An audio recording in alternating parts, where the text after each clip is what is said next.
Donc nous voilà partis dans cette série de tutos. Alors, avant de se lancer directement dans le catalogue et commencer à créer nos fiches tout de suite, etc., non, on va prendre un petit peu notre temps et on va quand même structurer un petit peu la base de données. Et vous allez voir que ça nous fera gagner du temps par la suite. Donc, pour structurer la base de données, on va passer quelques temps dans certains menus. Ça va être très rapide, vous allez voir. Il va s'agir du menu fournisseur, catégorie, collection et variante qu'on va donc un petit peu compléter avec des éléments avant même de créer des fiches produits et vous comprendrez après par la suite pourquoi. Mais avant de commencer ça et de rentrer dans ces menus, on va déjà aller faire un petit paramètre qui va être important pour la suite. On va aller cliquer tout en haut à droite sur le petit bonhomme et on va aller dans paramètres. Ensuite, vous allez aller dans magasin. Il s'agit en fait ici de la liste de vos magasins, hein, tout simplement. Donc par défaut, le premier s'appelle Shop. C'est pas terrible, vous allez plutôt mettre le nom de votre boutique à vous, ce sera beaucoup mieux. Donc vous cliquez sur la petite loupe ici à droite pour rentrer dans la fiche du magasin et au lieu de Shop, vous mettez le nom de votre point de vente. Écoutez, moi pour le coup, on va en inventer un. On va mettre Concept One. Donc après, vous pouvez compléter l'adresse, numéro de téléphone, etc. Mais c'est pas, ça c'est plus pour avoir une liste de vos boutiques avec les adresses. Ça n'a aucune incidence nulle part, hein, donc limite vous n'êtes pas obligé de le renseigner. Par contre, il y a un truc qui est très important, ça va être taux de TVA.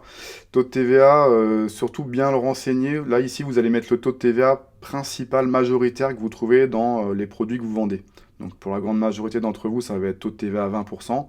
Par contre, attention, je sais qu'il y en a certains d'entre vous qui vendent des produits à la fois qui sont à 20% et d'autres qui sont à 10% ou à 5,5. Donc dans ces cas-là, si vous avez plusieurs taux de TVA parmi les produits que vous vendez, ce que vous faites, c'est que vous attribuez au magasin, donc ici même où on se trouve, hein, le taux de TVA du plus grand nombre de produits que vous vendez.